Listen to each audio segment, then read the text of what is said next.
Hello, farm folks. Willie Vogt here. Ever dreamed of seeing the absolute cutting edge of agriculture, the kind of tech that makes you say, wow, the future is now? I'm talking about Agritechnica in Hanover, Germany, the world's biggest, most amazing farm show. For years, you've told me you wished you could go, and guess what? Now you can. I'm leading an exclusive tour to Agritechnica in November 2025, and I'd love for you to join me. We're talking 3 full days immersed in the latest machinery, the smartest innovations, and global farming practices you won't see anywhere else. Imagine getting a sneak peek at the technology that'll be shaping your farm in the years to come. Plus, we'll celebrate International Farmers Day right at the show. We're going to visit working German farms and even check out the incredible Volkswagen facility, and we'll finish up with a trip to Berlin seeing some historic sites. Spaces are filling up fast, so don't wait. Visit agtoursusa.com/agritechnica. That's agtoursusa.com/agritechnica. See you there.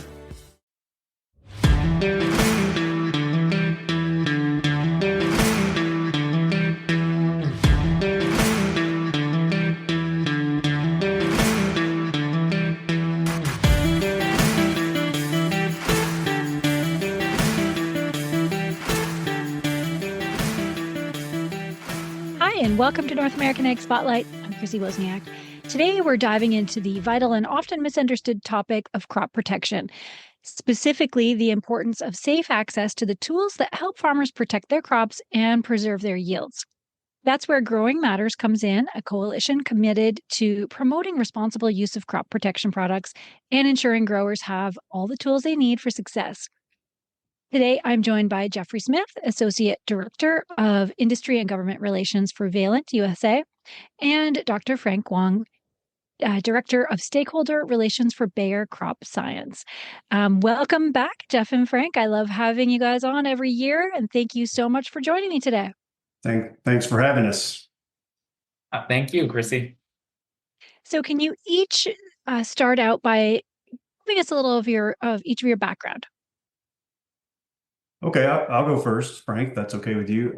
So I do industry relations with Valent USA, but I am actually a weed scientist by training. I spent, this is my 26th year with Valent USA, but I spent my first 16 years at Valent doing research. So working with the very products we'll be talking about today, developing them for markets, working with Salesforce and training. So it was good to get a lot of field experience, but now I'm working in government relations, which is about freedom to operate, which is, a much more political discussion. And Frank and I are certainly faced with many challenges in today's pesticide world. So that's, where my primary focus is now. So, Frank? Yeah, I'm very similar to Jeff in the sense that I am not a trained entomologist from the get-go. I'm actually a plant pathologist, and I've been with Bayer Crop Science for about 14 years.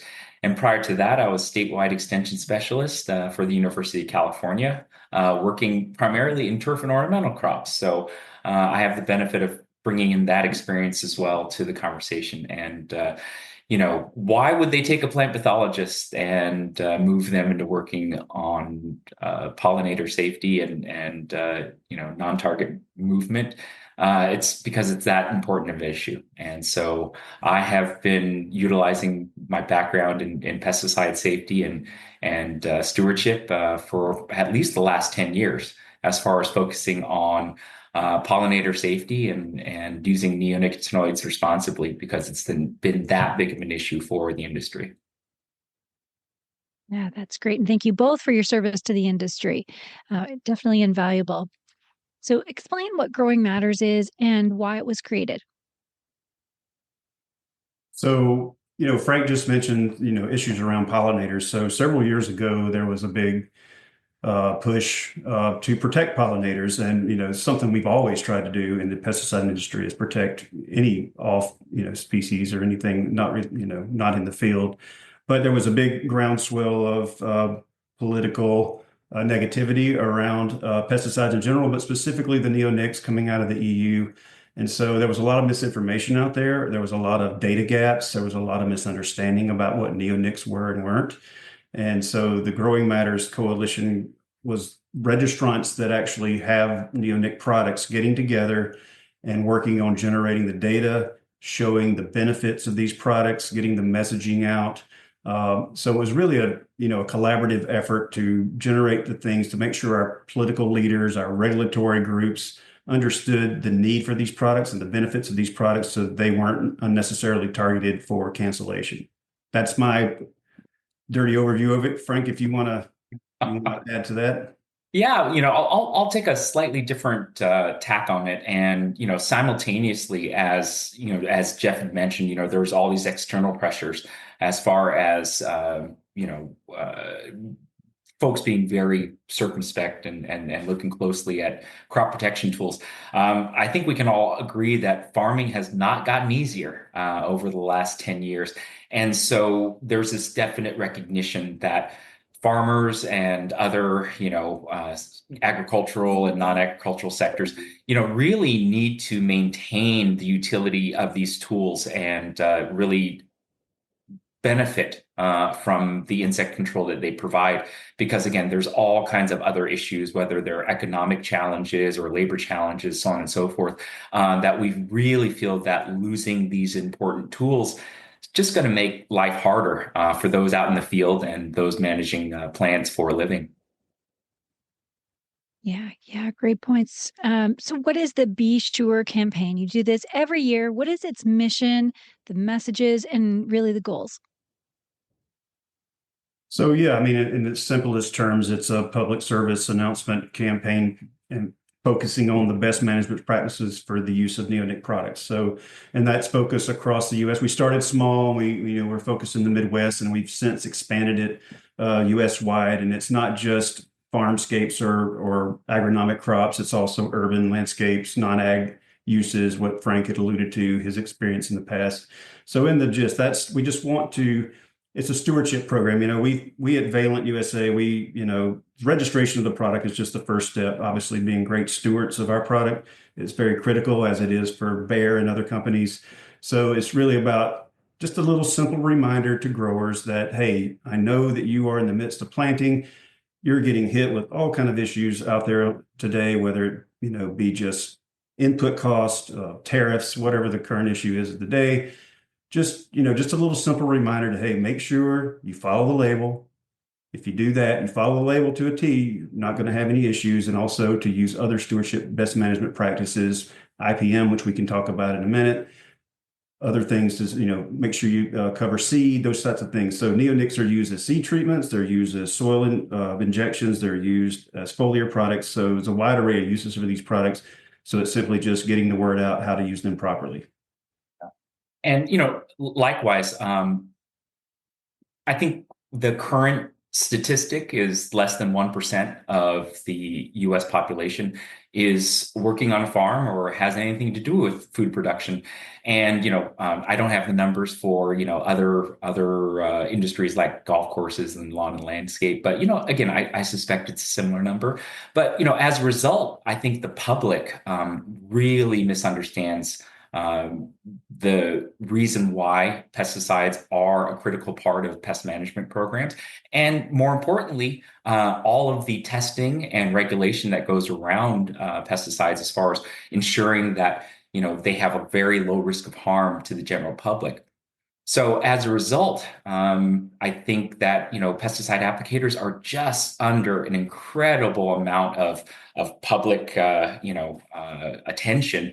And so not only did we want to remind pesticide users that they absolutely need to be aware of, the label instructions and practicing good stewardship and integrated pest management, but also if you go to the Be Sure website, there's lots of resources there as far as education, background, and other educational materials that you can use for outreach or just informing your friends and neighbors of why you might be using these tools and what safeguards are built into those pesticide labels to protect the public from unreasonable risk or harm.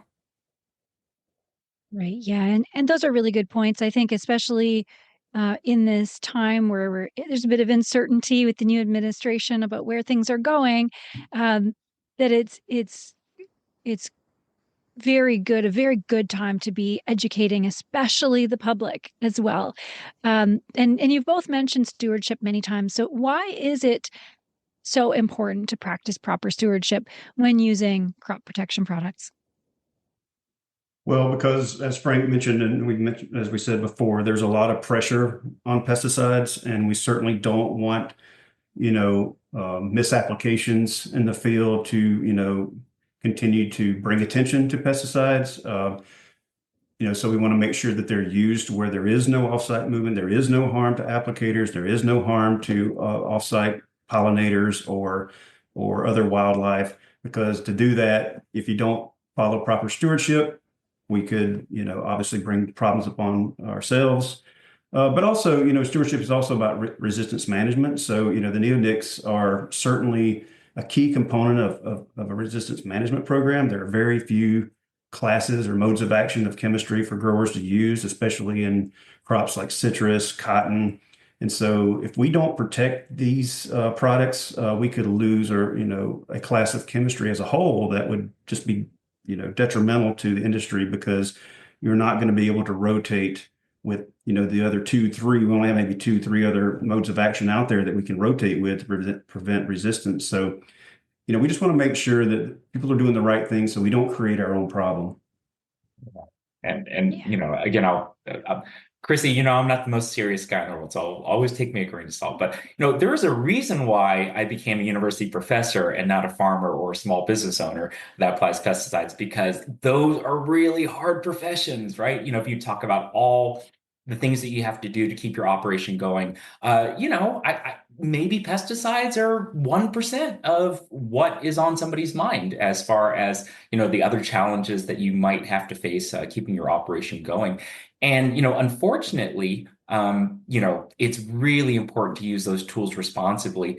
And the label has a lot of guidance on there as far as how to prevent off-target movement, how to use the right rates and timing, so on and so forth. But slip-ups can happen. And so, the last thing you want to do is end up on the front page of the newspaper. But Really. unfortunately, over the last, 10 years, that has happened, right? And so, again, we just really want to be a helpful partner in reminding everybody on the importance of following those label directions, those rules and regulations, and local specifics, whatever you have to do. But again, we want to make the use of these tools as as easy as possible. And again, whatever we can do to help out and remind our pesticide applicators that there's a lot of responsibility when it comes to using these kinds of tools, I think we're all better off. And I'll just add on, Frank mentioned partner. And so we do partner with our allied organizations in the industry, whether it be CropLife America, National Association of State Departments of Ag, APCO, on getting the word out for stewardship of neonics. So it's an industry-wide collaboration that we're focused on. So it can't just be us. It has to be everybody has skin in the game to make sure that we're using. And we keep talking about neonics, but these principles apply to all pesticide products. Rotating modes of action, cleaning up spills, following the label. These are all things that apply to any pesticide use, not just neonics. And so what are some other quick reminders for producers and applicators that they should follow when using treated seed, for example? Yeah, good point. So you're going to hear a familiar theme. You've been hearing this now for 4 years, is to follow the label. First and Yeah. foremost, follow the label. The label is the law. But specifically to seed treatment, Frank may have more comments on this, but obviously using the proper lubricants to cut down on dust and in vacuum planters. Cleaning up. If you're out in the field now. Farmers are pretty protective of their cost, and seed costs money. So you're not going to drive around seeing a ton of seed laying around on the field. But if you happen to have a seed a spill or some mishaps, make sure you clean up your seed, put it back in the bag, cover it so it doesn't come in contact with wildlife or other birds. And then, another thing is Frank and I both are members of a group called Field Watch, which is about communicating with local beekeepers. So applicators have access to the location and owners of beehives in the field, near a commercial field. So it's a good way for them to communicate when they're applying products so that the beekeepers can move their hives around if needed to protect them. Yeah. Um, I can't add much more to what Jeff said, and but maybe I'll just talk a little bit about the actual use rates and the benefits. Again, if you talk about seed treatments, they are just such a great return on investment. The visual that I've been given many times is that it's literally 2 packets of sugar per acre. And so if you Wow. look at some of the older technologies that, spraying over the top or treating the whole field, I mean, that's an incredible reduction in active ingredient out there for, benefit across the board on a lot of those row crops that are utilizing treated seed. And so again, I was just looking at some figures, before our interview. It's something like near 20% for corn, nearly 30 something percent for canola, quite high for a number of those row crops. And again, why wouldn't you use that kind of technology to ensure protection of your crop from damaging insects? And maybe I'll just jump ahead a little bit. And we've been seeing a lot of this narrative recently that treated seed is unregulated and it's dangerous, and it doesn't have the same stringency of rules and regulations that other applications do, and that's completely false. That is called the treated article exemption, and the pesticide is definitely regulated. As far as approvals and risk assessments, so on and so forth. And that regulation applies to the treatment of the seed all the way, from the actual container of pesticide through the treatment of the actual seed. However, at that point in time, the actual treated seed is regarded as a separate category. And it's the same reason that, like, for example, you don't regulate your cat or dog after you have treated them with, a That's a good material point. to treat them for fleas. And it makes common sense, but a lot of the groups are falsely pointing that out.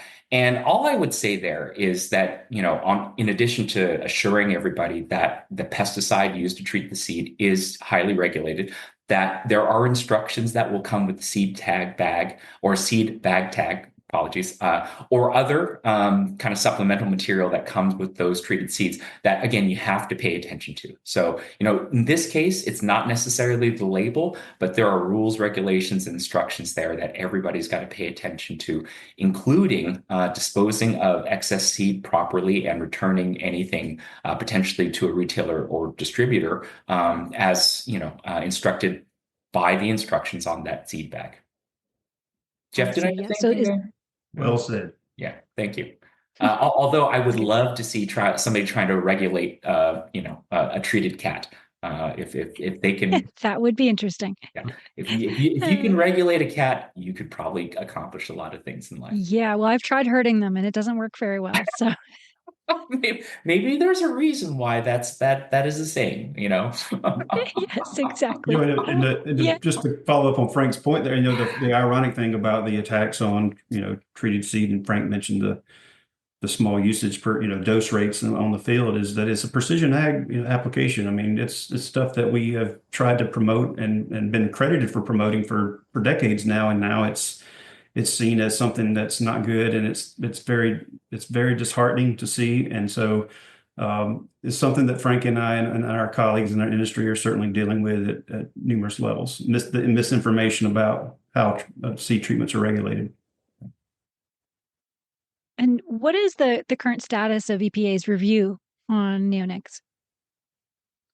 So we are still in the registration review process, Okay. Which is supposed to occur every 15 years. I think we are in year 15 now of registration review for the neonics.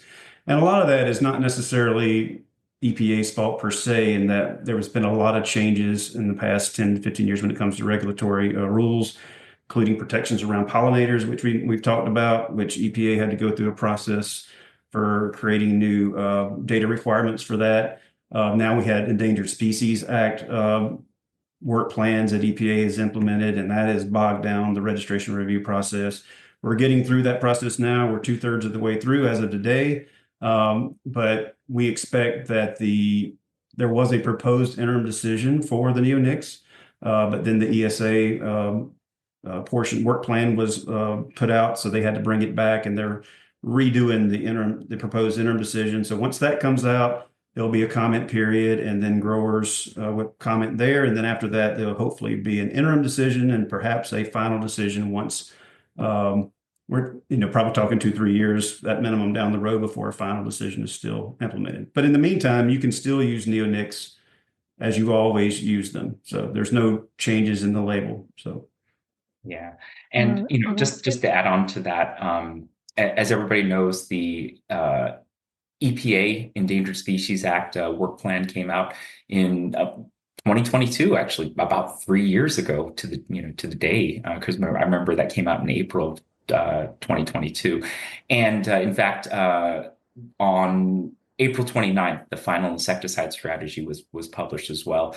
And I just want to give a real quick shout out to our partners over at the Environmental Protection Agency. What we've seen in a lot of the E.S.A. policy changes in response to grower and stakeholder responses has been very encouraging. I think that what we kind of are walking away with, and the neonicotinoids will definitely be subject to some of this new E.S.A. process as far as the review, and I'm encouraged because when the work plan first came out, there were some pretty draconian things in there. And I think, working with the grower community, the applicator community, and even some of the, NGOs that have normally been pretty critical of agriculture, I think we are landing on a policy that is, definitely implementable.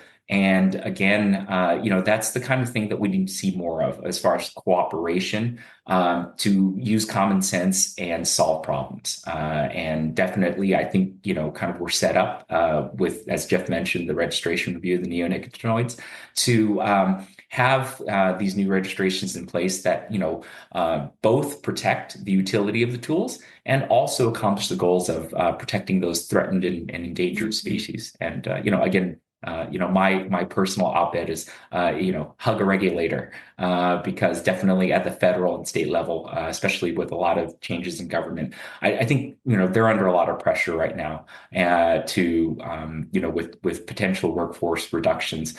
And just a quick reminder to the public, it's like, we need headcount in, federal and state agencies in order to maintain those partnerships, to maintain those product registrations and that ag technology for the use on field. Yeah, before you hug the regulator, make sure it's okay first. So. Yeah, that makes sense. And Jeff, can you talk about your work building coalitions to defend specific chemistries under regulatory scrutiny? Yeah, so this is Frank and I's butter. So we spend the bulk of our time just keeping the relationships, staying in touch. We really can't, as the face of the industry, we really can't be the face of the industry really when it comes to working with political leaders, congressional staff. So it's really important that we develop those relationships and educate our allies on the issue, specifically the technicalities of it. So it's not always easy things to talk about. So it takes time, it takes effort, it takes multiple touch points. So that they can be the voice for us, because again, we're seen as biased for obvious reasons.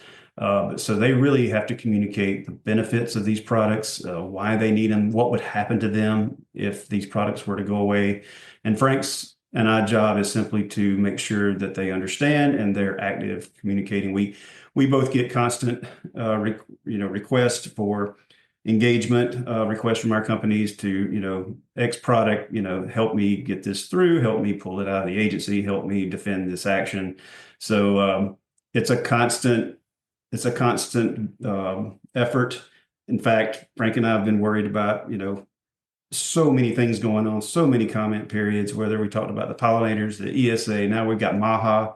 MAHA is a new category that is creating some issues in the industry. So we're constantly tapping these folks, and we really appreciate their willingness to defend, because they have obviously pesticides is just one part of the things that they're worried about. They're worried about simply making a living, making sure they've got inputs, making sure they got financing, making sure they've got a farm bill. So for Frank and I, we're constantly having to come in. Well, don't forget pesticides too, and it's a constant reminder. But they do appreciate pesticides and understand their need and how they have to defend them. But it's you only get one or two issues when you go to a congressional leader, so sometimes it's hard to get pesticides to be in their top one or two. Yeah, that's it. And the way the wind blows too, right? So it's really important for us to keep this conversation open and always be open to the truth, no matter what that truth is, right? Yeah. Mhm. Chrissy, if we have time, may I tell a Mhm. funny and self-embarrassing story regarding this? Um, Absolutely. so this is Jeff gave me a great opening to remind everybody that, I know that different sides of the aisle may disagree on X, Y, or Z, but it is so important to keep science in mind, and that as a society, and well beyond pesticides, that, science is really powerful and we should be making decisions, especially on policy, based on the science. And I'll tell you an embarrassing story. So, several years ago, I was asked to go give testimony in front of an agricultural committee in one of the states, and I'll not name the state, but man, I prepped for this and I got my facts and figures and reviewed the literature, went in there and Dr. Frank P. Wong, and I was talking about, benefits and risk assessments and so on and so forth. And I walked out of there thinking that, I had just dazzled them with science. And the party after me came in there and showed a video of their steel drum band dressed up as bees, and they did a song and, you know, Oh uh, gosh. kind of did a little bee dance, and boy, did I get my butt kicked that day, Chrissy. So it is Oh, really disheartening when you walk into the situation and science doesn't win the day. And just again, a reminder to yeah. everybody, we absolutely need to lead with science. And when we kind of let emotions or gut feels guide what we do, I think we all lose out. Yeah, that is such a good point. And, my career has always been marketing and, it's our job to tap into emotions, but I feel like we're in a time where everybody's making decisions based off emotion. So it's just so important to hear everybody out. And actually, I can't believe bees that dressing up as bee. That's just, it's crazy. But look, when it works, it works. Like we need to be more creative on our side too. Yep. Yeah. Yeah, good story. So finally, what's the one thing that you wish more people understood about the science and safety behind pesticides for each of you? I'll let you go first on that one, Frank. Oh gosh. Jeff, you have to remind me as I'm going senile at age 52, right? Is the current price tag for a registration around the 450 million dollar range? Oh, To get It's well into the 300s, yes. Yeah, And well, now it's probably 14 years. yeah, So, yeah. So, just again, the amount of work that goes into a pesticide registration, the majority of it really addresses, human health and environmental safety. And all of those studies that are done by a company that's trying to develop new pesticides, I mean, they're not doing it for fun. These are passing the, strict eyes of our regulators, and there's a lot of work that goes into them as far as ensuring that there's no unacceptable risks to the environment or human health. And just again, when we have that system in place that protects the public and the environment, I just would love it if people recognize that the products that are registered in the United States, we have the best regulatory system in the world, and that they would have confidence that when used according to the label, that there's a high degree of safety and reduction of risk built into those products. And again, what's worse, using a pesticide or losing your crop. And I think, if we are able to just be rational about things, that, the benefits of pesticides just is so clear. And I think if people kind of set aside their prejudices against the technologies, that they would clearly understand, why these are our essential tools. And I think, kind of to Frank's point, the industry as a whole is, we accept a lot of, risk is very important to us. We're not going to put things out on the market that would expose us to high levels of risk. And it goes in the regulatory system that Frank talked about prevents that anyway. But as an industry, you hear a lot about environmental groups wanting to push, pesticides out, or maybe certain types of pesticides. But as an industry, we have been moving forward with new technology over the last 10 to 20 years. Frank mentioned the, products that have a spoonful, used to be pounds of product per acre. Now we're talking about grams or milligrams of product per acre. We've got new technologies coming on board, whether it be seed treatment, whether it be CRISPR technology, biopesticides, biostimulants. So we see where the market is going, and it's still got to be regulated, but we are moving in the direction that the consumer wants. It just has to be based on results. I mean, we have to have products that actually work, because if we can't protect our crops from pests, you're not going to have a stable and food supply. And so we see some of that direction in the EU, where it's all about risk. It's not about exposure. It's not about benefits. And that's certainly not a regulatory system that we want to have here in the U.S. Yeah. And, again, we've got 8 billion people in this world to feed. Also, sticking up for my non-ag colleagues, 8 billion people to protect from mosquitoes and cockroaches too, and again, if we are looking at that amount of work, we certainly need every tool in the toolbox that we can utilize to protect the public. Yep, absolutely. Well, thank you both for everything that you do. This is always an ongoing conversation, and I wish you both luck into the future. And you guys are totally right. There's so much coming down the pike too, of new technology that can help in this field, and also just educating people who eat, which is everyone, that it is not really possible to grow at this level and be able to enjoy food that's not just a local native plant, right? If you want to get rid of all of it, that's great, but you're going to have to grow or eat what grows in your area then. So I think the responsibility is also on the consumer, right? Absolutely. Yeah. Really appreciate talking to you, Chrissy. A pleasure as always, Yes. Chrissy. Yes, you too.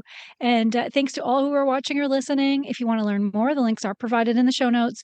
Don't forget to subscribe to North American Egg Spotlight on Spotify, Apple, Amazon Listen Notes, or if you prefer video, you can also find us on Rumble, or really wherever you listen to podcasts. If you liked the episode, I'd love it if you shared it. And have a great day.